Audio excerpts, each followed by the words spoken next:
My sister disappeared on July 19th, 2013. Her name was Lila. She was 10. I was 13. That morning, she asked me to carry her sketchbook in my backpack because she didn't want to bend the corners. That's the last clear thing I remember before everything became memory dust. We were on a hike in the Coconino National Forest. Our parents were the kind of people who believed in disconnecting to reconnect. So every summer, we'd take these long family trips, hikes, campouts, unplugged weekends with too much trail mix and bug spray. That day was supposed to be an easy hike to a lookout point and back. Nothing wild. A couple of miles. The sky was clear. Birds chirped. Pine needles crunched underfoot. Lila was wearing her favorite hoodie, oversized with a cartoon wolf on it, even though it was July. She was always like that, carrying winter with her, even in summer. Somewhere around the halfway point, we stopped for lunch near a shallow ravine. Nothing dangerous, just a sunken patch where rainwater pooled in spring and dried to dust by late summer. My dad laid out peanut butter sandwiches. My mom passed out bottled water. Lila wandered a few steps away, kicking rocks. She wasn't supposed to, but she always did. I looked down for 1 second, one damn second, to grab a chip from the bag. When I looked up, she was gone. No scream, no rustling of branches, no warning, just gone. The initial search lasted 3 days. Rangers, dogs, drones, helicopters. Dozens of volunteers combed the area in widening spirals. They found her hoodie 300 yards away, folded neatly on a flat stone, completely clean. Not torn, not dirty. Like she had taken it off and set it there deliberately. They never found anything else. No tracks, no blood, no scent trail. Not even her shoes. My mom broke within the week. My dad lasted longer, about a year, until he started sleeping in his truck and talking to her out loud. And me? I stopped being 13 overnight. Stopped sleeping in general.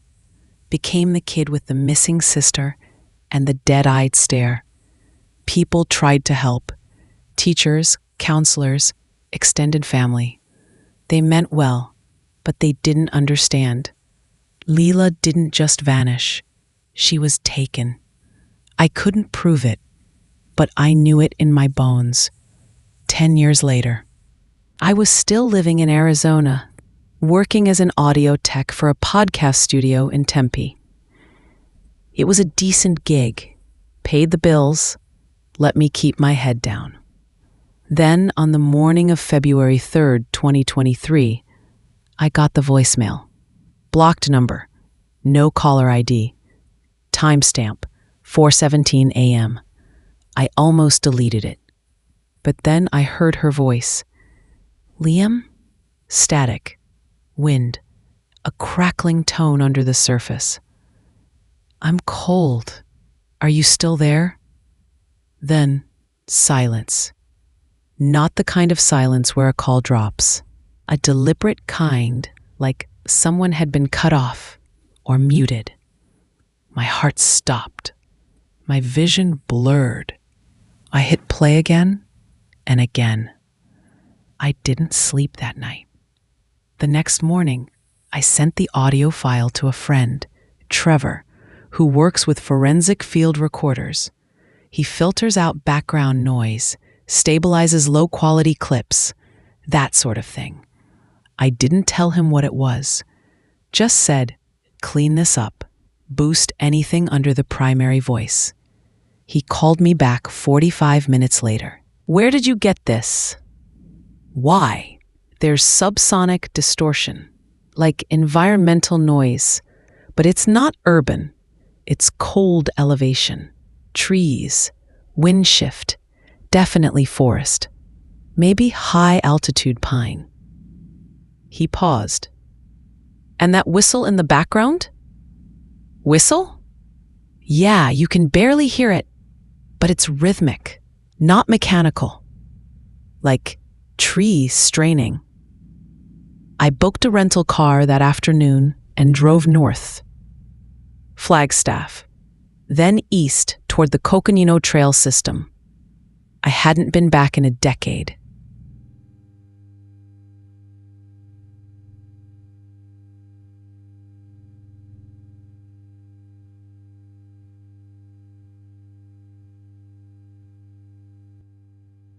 My parents sold the house. I left for college. We never hiked again. I reached the trailhead around 10 a.m. Cold air, crisp, quiet. I didn't expect to find anything, but I had to try. I walked the same trail from memory, up the same winding switchbacks, through the same cluster of rocks shaped like molars. Everything looked smaller than I remembered, except the clearing, the place we stopped that day. That felt exactly the same. Time doesn't move in places like that. I sat on the same rock, let the silence settle. Then I pulled out a Bluetooth speaker, placed it on the dirt, and played the voicemail. Once. Just once. The forest didn't react. No wind, no movement. I waited. Then I heard it. A voice. Not from the speaker. From the woods. Liam. It wasn't loud. It wasn't close. But it was real. And it was hers. Same tone. Same pitch. 10 years later. And she still sounded 10. I stood up, called her name. Nothing. Then again, softer. Still nothing. I checked my phone. Battery dropped to 12% without warning. I had started at 84%. The screen flickered, froze. I turned it off. Then I heard a second voice. Faint. Not Lila. Older. Male. I said not to answer it. It came from behind me. When I turned, no one was there.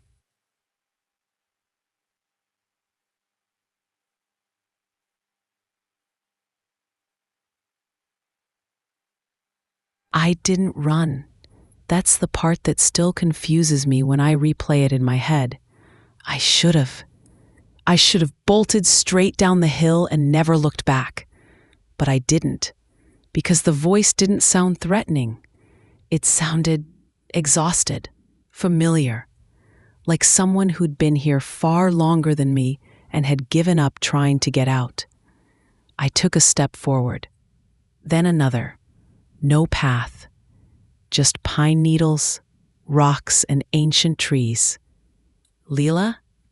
I said again, this time quieter, more reverent than scared. The air shifted.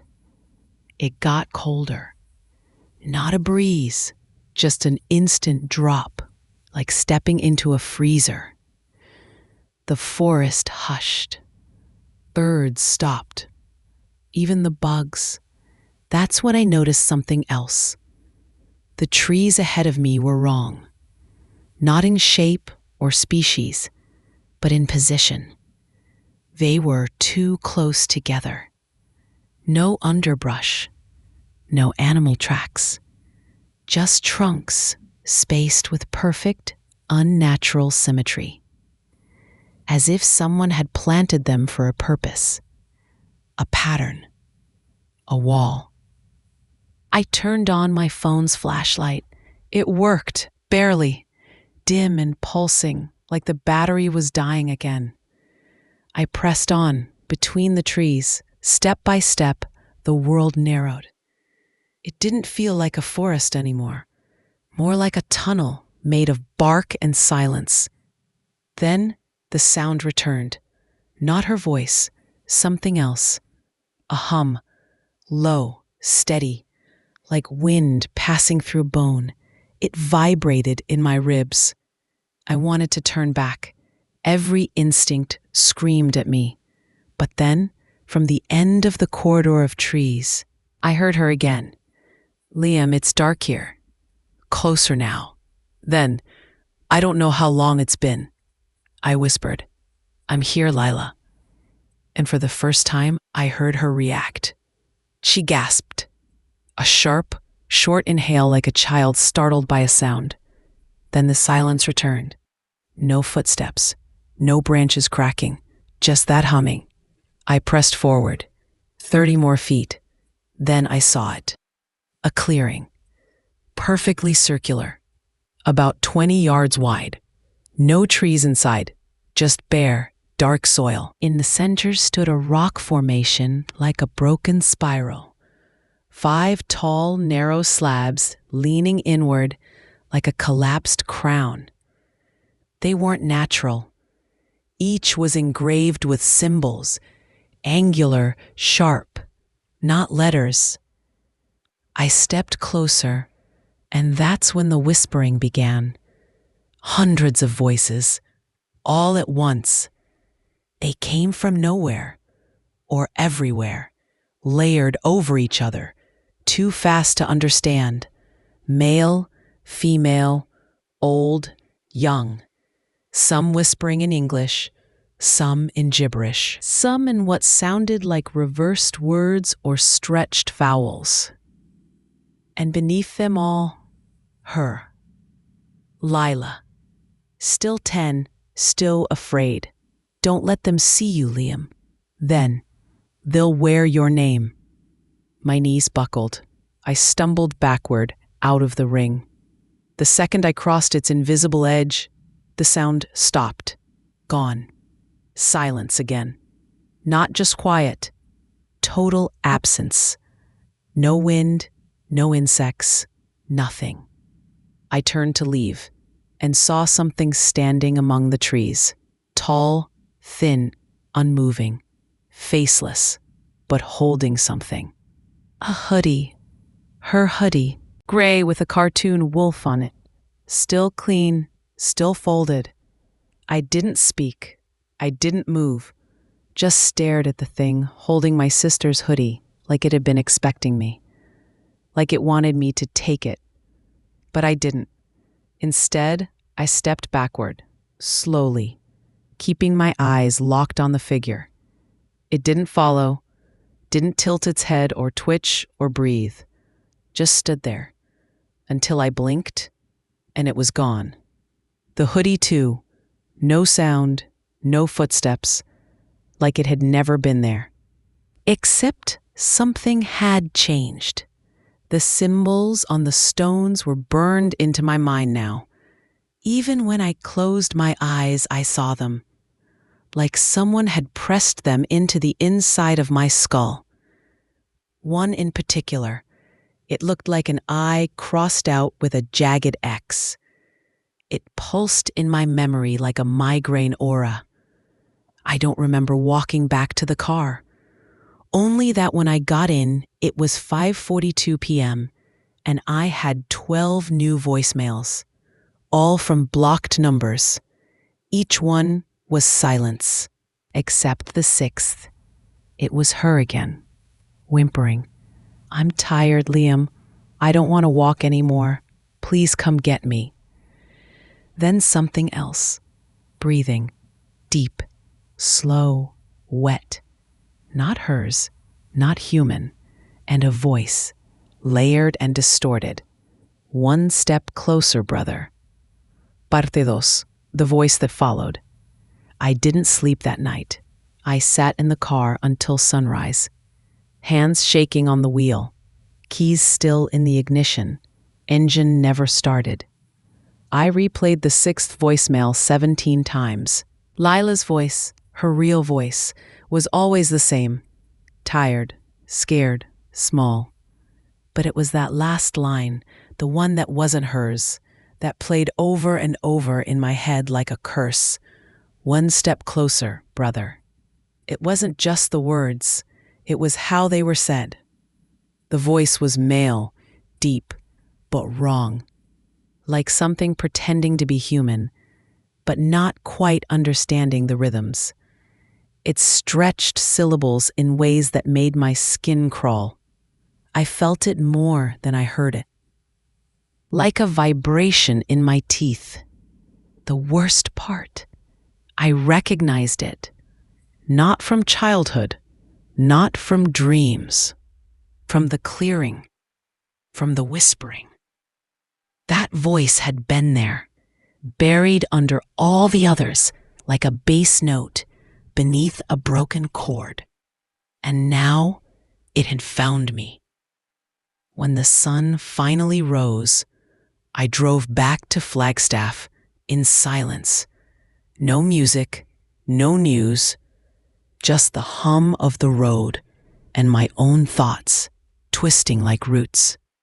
Back in town, I checked into a cheap motel off Route 66. Paper-thin walls, yellow sheets, and a door that didn't quite close right unless you kicked it. I didn't care. I just needed 4 walls that didn't breathe. I slept with the lights on, phone off, but still, I dreamed. Not normal dreams. Not nightmares either. More like transmissions. First, the spiral stones. But they were taller now, sharper, shifting. They moved when I blinked, rotating like gears. Then the trees, growing too fast. Branches twisting into knots. Trunks pressing in like a vice. And then her, Lila, standing at the edge of the clearing, still 10, still barefoot. But her eyes were wrong, clouded, silver gray, like lake water before a storm. She opened her mouth, spoke without sound. Then something stepped up behind her, tall, pale, arms too long. Its face. I woke up gasping. It was 2:14 a.m., the exact minute she went missing 10 years ago. The next morning, I turned my phone back on. 2 new voicemails. No number. The first one was just static. Nothing else. The second one was breathing. Hers. Soft. Panicked. Then, they don't want me to speak anymore. Click. End. I threw the phone across the room. It hit the wall. Battery popped out. Screen cracked. I didn't care. Because now it wasn't about just hearing her. It was about finding her. I spent the next 2 days researching the area. Topographic maps, missing persons reports, local legends. Turns out Lila wasn't the only child who had disappeared in Coconino over the years. Between 1980 and 2020, 12 children had vanished within a 40-mile radius, all on clear days, all under adult supervision, all without a trace. Only one piece of evidence had ever been found besides Lila's hoodie. A Polaroid, found pinned to a tree trunk with a rusty nail in 1998. It showed a blurry image of trees, nothing else, except when digitally enhanced, someone spotted something in the corner, an out-of-focus silhouette of a child, barefoot, standing at the edge of a ring of stones. The same stones I had seen. They'd been there at least 25 years, maybe longer.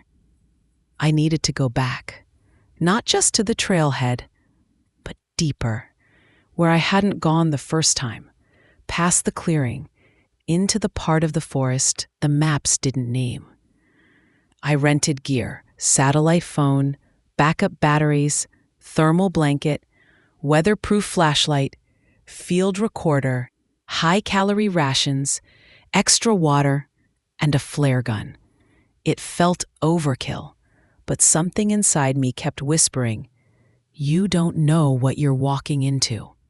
I drove out on a Thursday, late afternoon, left my rental car off a service road, miles from any ranger station, hiked in with a loaded pack, found the clearing again before sunset. The spiral stones were still there, casting long shadows like sundials made by giants. The ring was colder. Even with the sun still up, my breath fogged when I crossed the outer edge. This time, I didn't enter. Not right away. I set up camp 20 yards back, unpacked carefully, ate in silence. As dusk settled in, the woods changed. Not visibly, not audibly, but atmospherically. The way a room feels different after a fight. Tense, waiting. I turned on the field recorder, clipped it to a stump outside the tent, hit record, and then waited. The first sound came around 12:30 a.m. Footsteps, slow, crunching pine needles, but not random, pacing, circling the tent, then stopping, right at the zipper. I held my breath, listened. Then her voice. "Liam?" But it wasn't like the recordings. It was clearer, less distant. "Liam, are you awake?" I didn't move. "Are you still mad at me?" My throat closed. It was her voice. Exactly her voice. Exactly 10 years ago. Then something different. The zipper twitched. Just once. Didn't open. Didn't move again. Then footsteps. Again. But this time, no direction. Just crunching from all sides, as if a dozen people were walking in circles around me. I lay still until sunrise. When I finally crawled out of the tent, the woods were quiet again. No footprints, but my recorder was missing. Only the clip remained, snapped off, and in its place, a small stone, flat, smooth, and carved with the same eye-crossed symbol from the spiral stones. To be continued in part 3. Parte 3, Echoes in the Pines. I sat by the tent staring at that stone for a long time. It wasn't big, maybe the size of a matchbox, but it felt heavy in my palm. Too heavy. Heavier than stone should be. The carving in the center, the crossed-out eye, was crude but deliberate. Grooved like someone had used a knife over and over to deepen the lines. It felt warm, not from the sun, from something else. I dropped it into a zippered pouch in my pack and decided I wasn't leaving, not yet. I boiled water, ate dry oats and jerky, repacked my gear. Then I stepped past the spiral stones. The temperature dropped instantly. Same as before. My flashlight flickered, even though the batteries were new. The trees beyond the clearing grew denser, but in a strange, spiraled pattern, everything bending left, twisting like vines made of bark. It felt wrong, like the woods had been arranged. As I moved forward, I started marking trees with orange flagging tape. Left side, every 15 yards. I needed to know I could find my way out. By 11 a.m., I had gone deeper than I ever had. That's when I found the first footprint. It was small.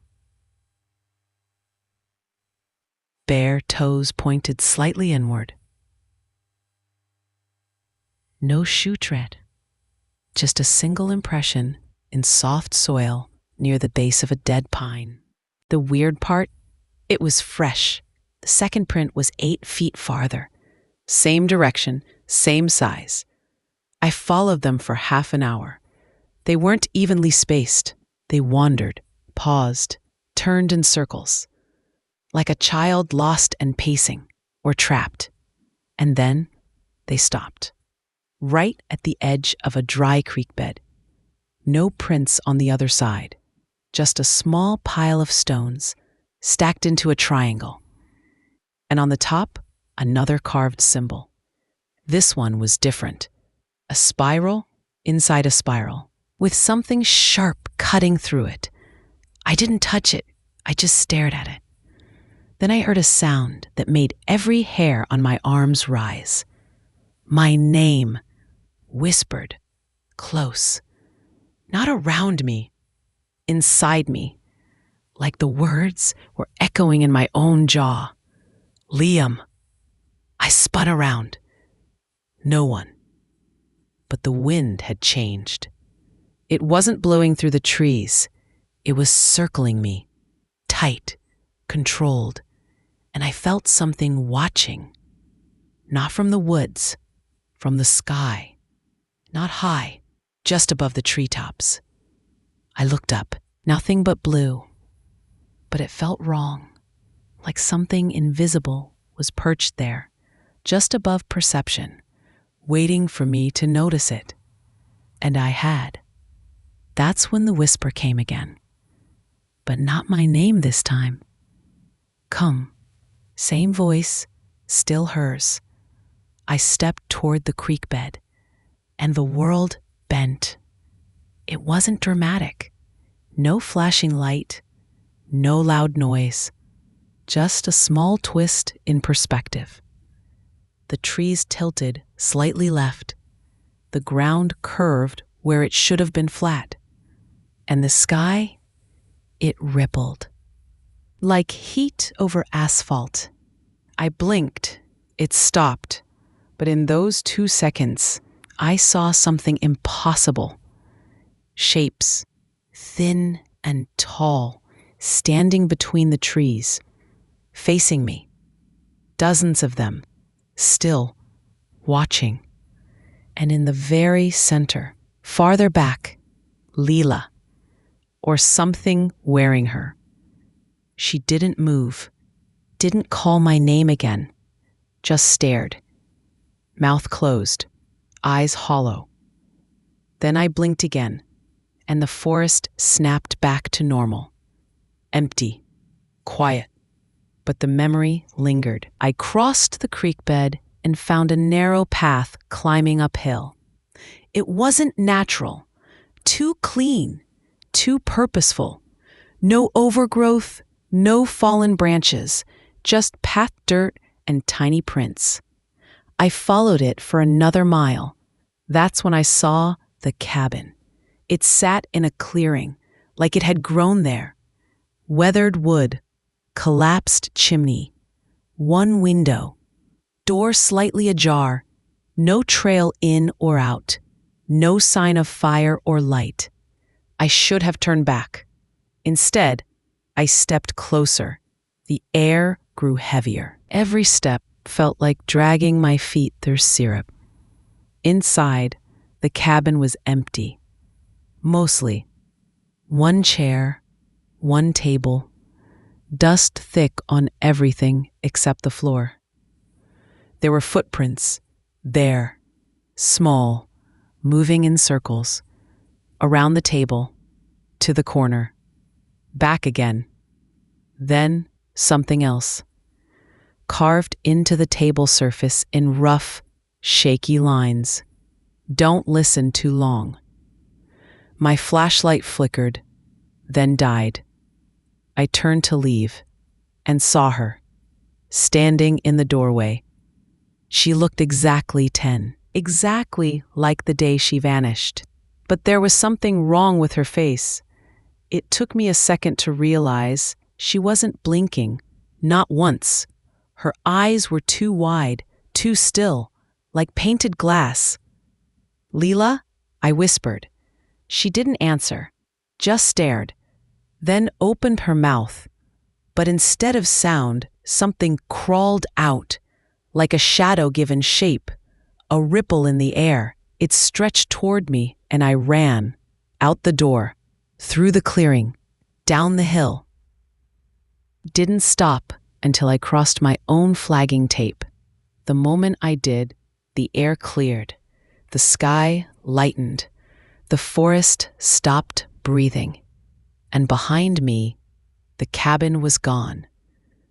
To be continued in part 4, parte 4, what she became. I didn't sleep again. I hiked back to the tent in the dark, flashlight flickering every 50 feet. It was still there, undisturbed, but colder now, like it had absorbed the atmosphere of the forest. My hands shook as I zipped myself inside. I held the flare gun like a child clutching a stuffed animal, knowing full well it wouldn't stop whatever that thing was. That wasn't Lila. Or maybe it was, or had been. But something else wore her now, something that remembered me, something that used her voice like a lure. And if I hadn't run, no, I didn't want to think about that. I stayed still until morning. No footsteps this time, no whispers. Just that constant pressure from the woods, like the trees were all leaning in. When dawn broke, I made coffee over a small burner and tried to make sense of the cabin. I checked my GPS logs. No ping, no coordinates saved, no trace. Even though I'd recorded the hike up, the GPS trail stopped cold the moment I crossed the creek bed. Nothing after that. Just a blank section in the log, like I had never moved or hadn't existed. I packed my gear fast. I wasn't leaving yet, but I needed to be mobile. Then I checked my backup recorder. Still working. Recording all night. I hit playback. For a full hour, silence. Then, just past 1 a.m., a voice. Soft, small. He's close. Another voice, deeper. He remembers. That's how they see. Silence again. Then static. Then laughter. Childlike but wrong. Like a recording of a laugh played backward at half speed. Then one last phrase. Tell him he has one more night. The file ended there. I didn't know what that meant, but I knew I couldn't spend another night in a tent. I needed height. I needed a view. I scanned the map again and found something. A fire tower 2 miles west, abandoned since 2015. Tall, steel, still standing. I packed up, left the flagging tape on the trail, and hiked toward it. The forest resisted me. Every step felt like I was walking uphill, even on level ground. Branches scraped my face. Roots caught my boots. It took me twice as long as it should have, but I made it. The fire tower rose out of the trees like a forgotten lighthouse. I climbed the steel ladder with trembling hands.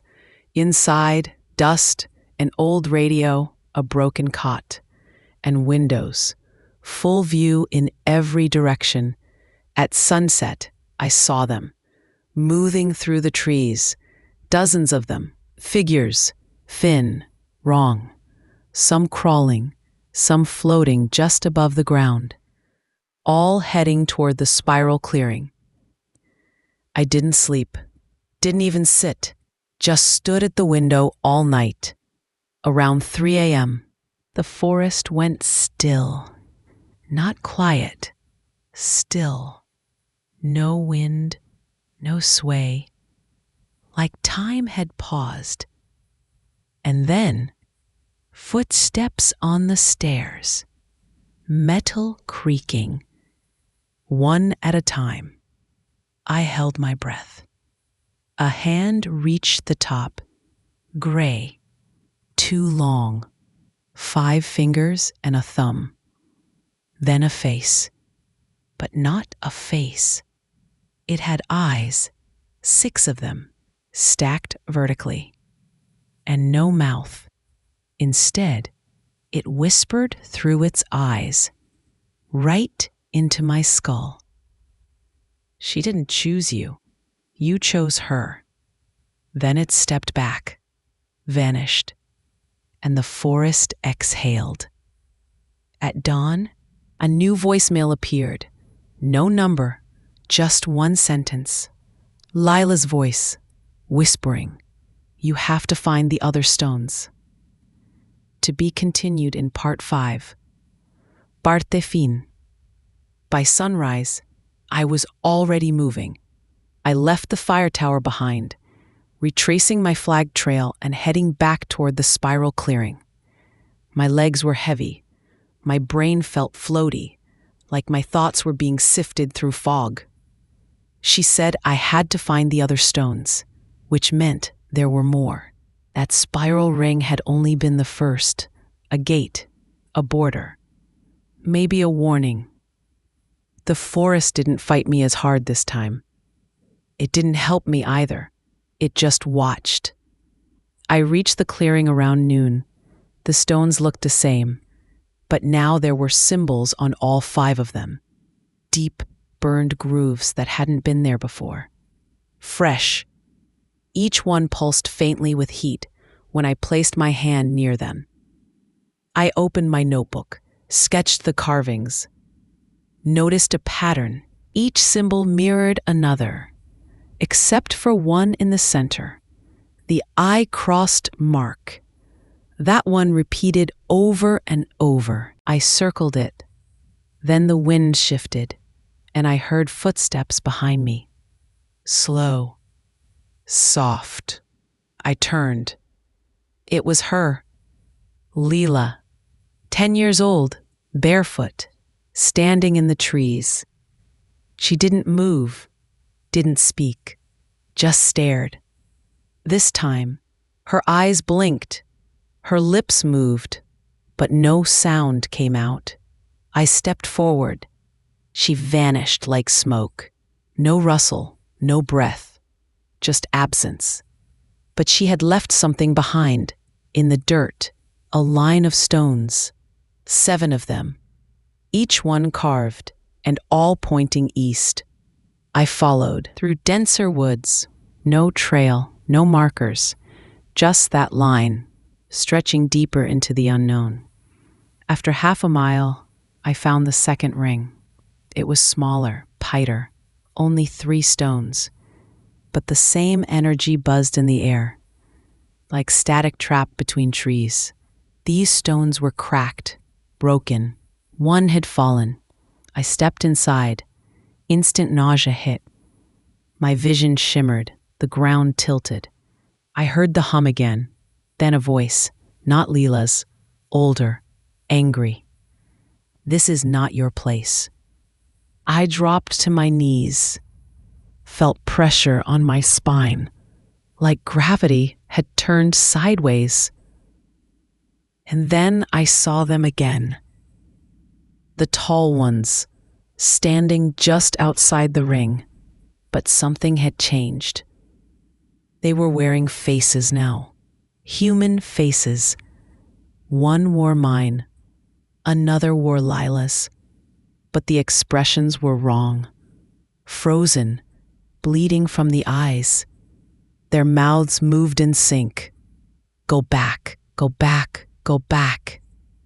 I crawled backward out of the circle. The moment I crossed the edge, the pressure lifted, and the forest returned to stillness. I threw up behind a tree, sat in the dirt for what felt like an hour. Then I saw something in the moss beside my boot. A photo. Polaroid. Old. Faded. It showed a group of people, 4 of them, standing in front of the original spiral stones. All smiling, all faceless. Written on the back, "We were here. Now we're there." Underneath a symbol I hadn't seen before, an open mouth. I made camp nearby, built no fire, ate nothing. Didn't sleep. All night, I heard them pacing outside the tent, circling, each step perfectly timed with my heartbeat. At 3 a.m., one of them spoke, clear, close. "You're getting close." To be continued in Part 6, Parte 6, the Map of Echoes. By morning, the pacing had stopped. Silence returned. Not peaceful silence, but a pressureless void that made my ears ring. I emerged from the tent to find something pinned to the nearest tree, a square of birch bark, symbols burned into it with precision. A map, rings, paths, trees arranged in deliberate geometry. And at the center, a spiral drawn in ash. I didn't know how I understood it, but I did. It was showing me where to go next, the third ring, the final one. Whatever this place was, this layered, impossible forest, it had an order, a structure, and I was moving deeper into it, following her, or what was left of her. I hiked northeast along the line the map suggested. The deeper I went, the more the forest distorted. Trees that bled black sap, moss that hissed when stepped on.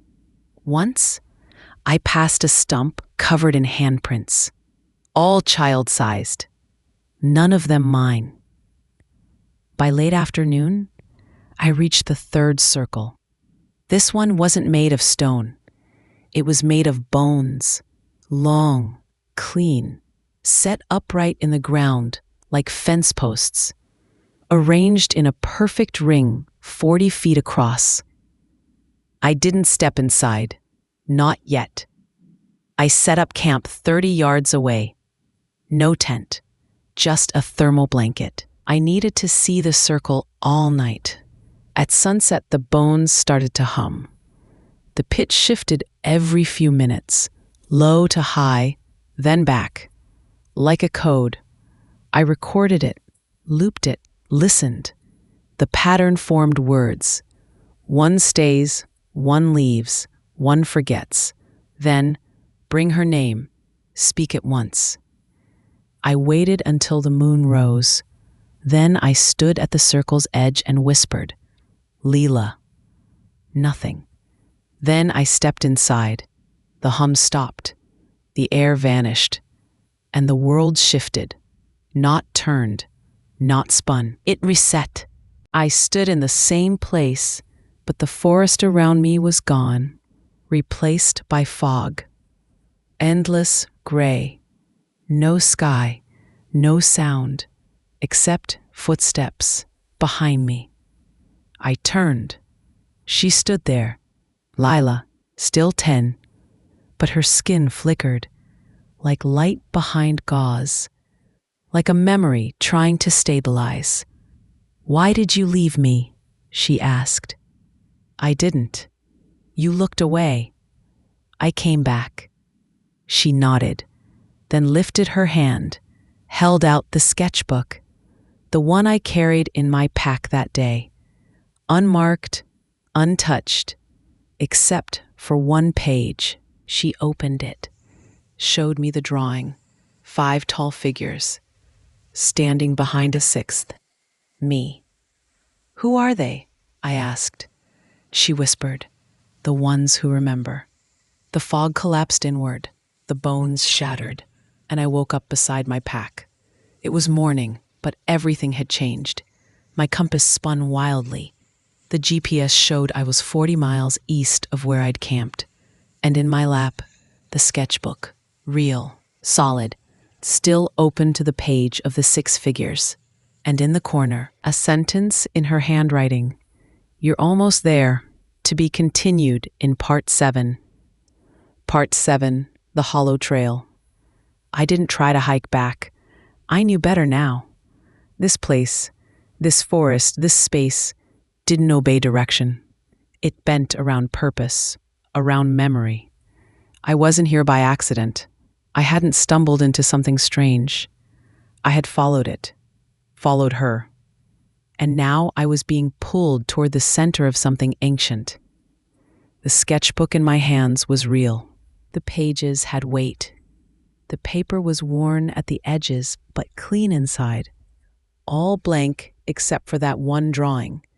6 figures in black, their shapes elongated, stretched, their heads too narrow, and mine in the middle. One of them was holding my hand. The rest watched. I ran my fingers over the pencil strokes. They were hers. I remembered the way she pressed too hard when she outlined things. I remembered helping her shade clouds with the edge of the lead. It was her, still her. Somewhere inside all this, she was still drawing, still waiting. The forest changed again, just past noon. Not gradually. One moment, pine and moss and sunlight. The next, black trees, twisted into archways. Ground too soft, like moss on sponge. The air turned metallic, sharp. I tasted iron in my mouth with every breath. I kept walking. No tape this time, no GPS. Just instinct, just pull. The trail narrowed, then widened into a ravine I didn't remember from any map. Across it, a bridge made of tree roots, spanning a 20-foot drop into darkness. Carved into the dirt at its base, symbols again, but not the ones I knew. These were older, curved, circular. My head throbbed just looking at them. Then a voice behind me. "You're early." I turned. One of them stood 10 feet away. Not hiding now. Not faceless. Its eyes were stitched shut. Its mouth too. But I heard it clearly. "We wait until you finish remembering." Then it stepped backward into the tree. And vanished. I crossed the bridge. Each step made the air thinner. My ears popped. My skin prickled.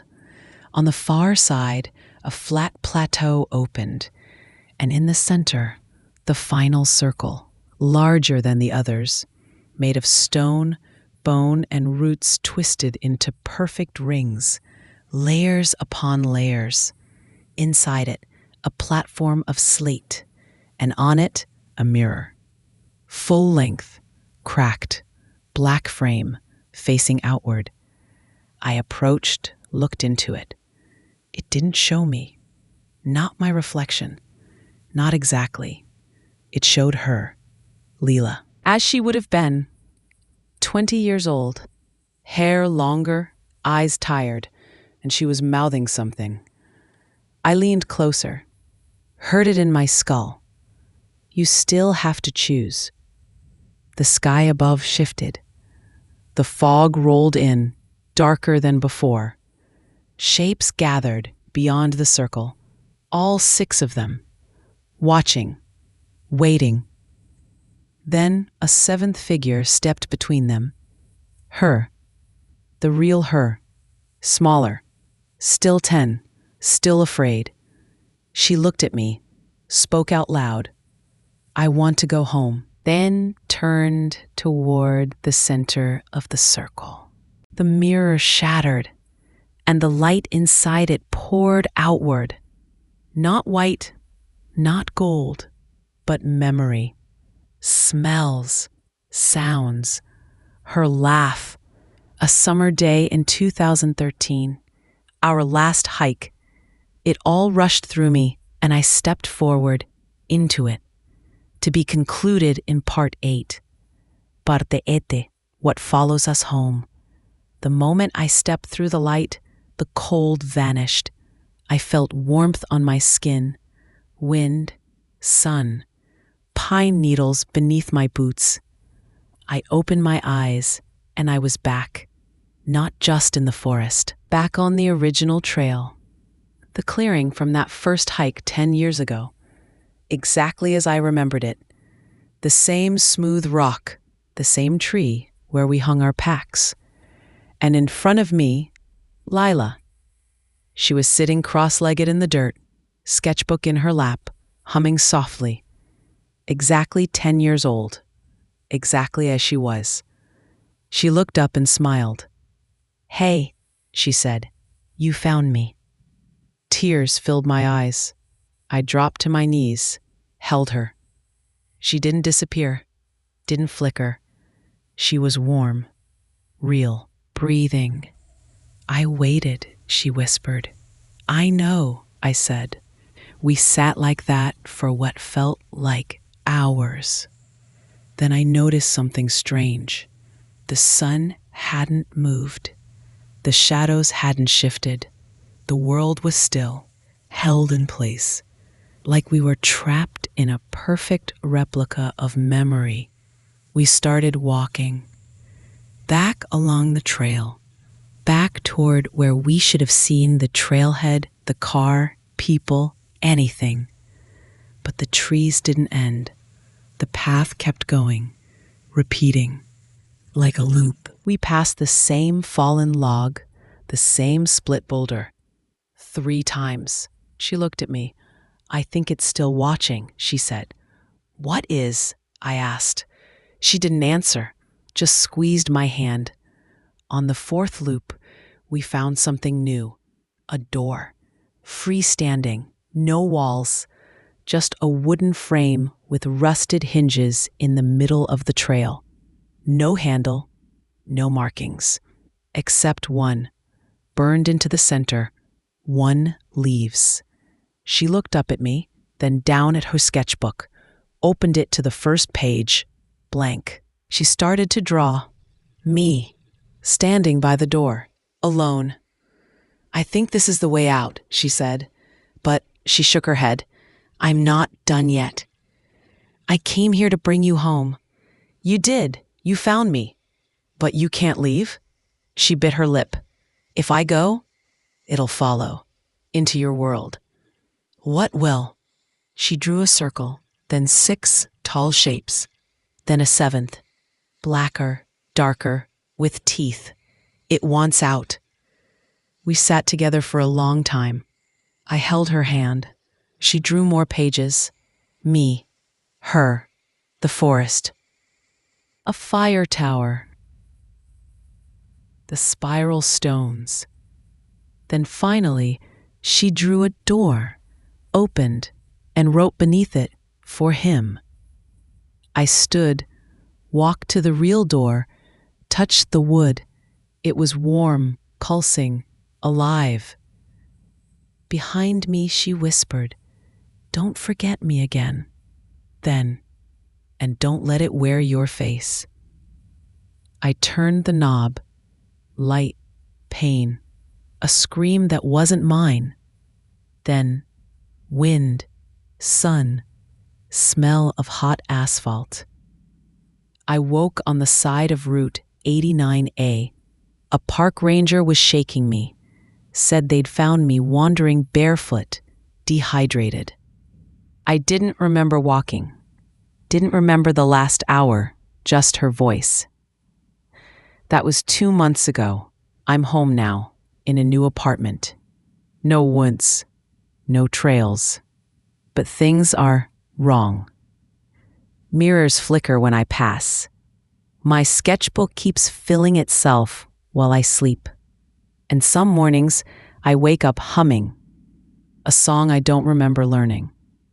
Sometimes I hear her voice in the walls, calling my name.